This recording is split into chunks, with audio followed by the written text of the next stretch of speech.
How's it going, everybody, and welcome back to another video. So today we're going to check out the Rex Matriarchs. It's been a long time since I've done any sort of boss on release, I guess. I know these are a bit more mid-tier, and that kind of suits me just fine, honestly. I'm still trying to get into PVM and stuff, so, you know, it shouldn't be too challenging. So it was about 12 hours or so after their release that I managed to get online to give them a try. And apparently there was already a hotfix. Apparently there was a safe spot or something that shouldn't have been there. And I don't know, maybe they should have kept it in as a bit of a tribute to the original sort of Dagannoth Rex and the whole safe spotting of that back in the old days.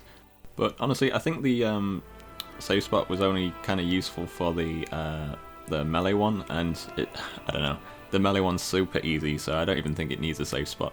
But yeah, I've tried each one of them for about an hour each so far. I'll probably keep going back because they are kind of useful to learn sort of new things. I went into these completely blind, so you know, I didn't really know what any of the mechanics did or whatever. And I started off with the melee one, and the first few kills I did sign and die a couple of times, just because I wasn't really sure what was stacking me out. I mean, I've still not actually read up on the mechanics and stuff, but I'm assuming it's when the cracks appear on the floor to do the fire. If you stand too close to them, you just kind of, I don't know, you take so much damage in such a short time. The only other thing that I occasionally missed was my Mage prayer flick for that big kind of whirlwind frostbite thing that he does. That was kind of the only other big hitting thing that I kind of noticed if I kind of just missed the prayer flick. But kind of once I got the timing with that down, that really wasn't kind of an issue anymore, so yeah, I found the melee one a lot kind of easier than I was expecting them to be. I know they're mid-tier, but I don't know, I kind of assumed they would be a little bit harder than that. But with the melee's ones kind of attacks and stuff not being super punishing, it gave me a really good chance to learn to try and kind of like soul split switch between attacks and stuff. I mean, I mistimed changing the prayer back to melee and stuff quite a bit, but yeah, I started to get the hang of it. So I think kind of learning to do the whole soul split switching, that'll kind of help me later on in my kind of PVM grinds and stuff. I don't know if anyone uses them in kind of more endgame stuff, but yeah. I did realise in the end though that the melee one was, the actual melee hits really didn't seem to hit that hard, and you can pretty much just soul split the entire time, so I don't know. I mean, I'll keep practicing the soul split switch, but it's kind of unnecessary. I don't know, like I said, I think the melee one was, I expected more, but it's a mid-tier boss, so it is what it is. So the next one I tried was the range one, and the first kill just went absolutely horrible. I didn't really know what to do with the pulls and stuff. I mean, I noticed that when you stand in them, they shrink and stuff, but I was taking so much damage from them. I was just like, what the hell is this learning curve? But yeah, initially I went with my dual Drygore maces, and I found them not hitting like quite well. I don't know, they just didn't seem to do well against it. And kind of with how long the fight lasted and like how much food I ate and stuff in that first kill, I was just kind of like, do I really want to be doing this one? But then somebody mentioned to me about the Venom Blood perk, and I completely forgot about it, and I was like, that's such a good idea for this boss. I had a ton of like scavenged like pest various components and stuff anyway, so I just thought, you know what, I'll go get that and just chuck them on my legs and see how much that helps. And once I had that perk on and stuff, this boss just became so much easier. It was unreal. Like, I was still using a few supplies up and stuff, but nowhere near as much. Honestly, at this point, the problem was still just not hitting enough with the maces. I noticed that it was weak to stab, and my best weapon, my only tier 92 actually, is my Masterwork Spear. And so I thought, you know what, that's gotta be good here. And between having both the perk, the Venom Blood perk, and the spear, oh man, this boss became an absolute joke, honestly. It became really easy. I mean, I was still using a bit of food up and stuff, but it just made it so easy compared to that first kill. In fact, I wouldn't actually mind going back and just try and soul split the entire fight and just see if it's kind of AFKable at this point. I've actually kind of set myself a little bit of a goal with that range one. I really want to try and just get it down before it even absorbs any of the pulls, because I'm positive I can get it done if I just do a proper rotation.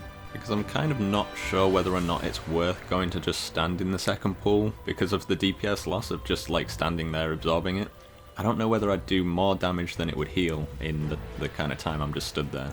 I'm not sure. I'll keep going back and I'll keep trying, and yeah, we'll see what happens with that maybe in the future. So obviously the last one we moved on to was the Mage one, and man, this thing had a learning curve, like no joke. The Mage one, in my opinion, is by far the hardest one of them all. It's super click intensive, there's prayer switches to be done through the fight, and even through prayer, just its standard like mage attack just seems to hit so much harder than the other ones. And because of all the moving around you've got to do through the fight, like the fight just lasts so much longer. I don't know, I don't think I'll really camp this one very much unless I actually need a specific drop from it, but yeah, it's way harder than the other two. So I'm not super sure on the lightning strikes that sort of come back towards the boss, but I don't know how many like squares you've got to move out the way, because it seemed like if I was just one square away from it, I would still sort of take a bit of damage from it. There was the odd occasion where sometimes I would stand in a wrong place and I would just get stacked out by a couple of them, but yeah, I don't know, I was getting a little bit tired at this point, and this was definitely not the one to be doing when you're tired. The overcharge mechanic was a little bit weird to me. In one of the kills I sort of hover over what it does, and it seems to increase your magic damage, which I assume you can't use against the mage one. So I guess that's probably assuming you're fighting that and the melee one at the same time.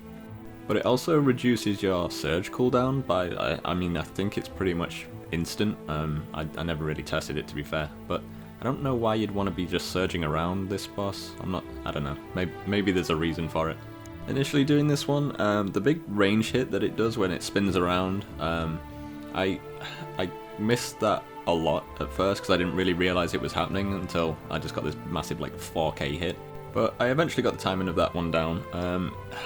My problem is that there's just so much going on in this fight compared to the other two, that like I was just not concentrating on rotation or anything at all. Like I was just making sure I was trying to do the mechanics right.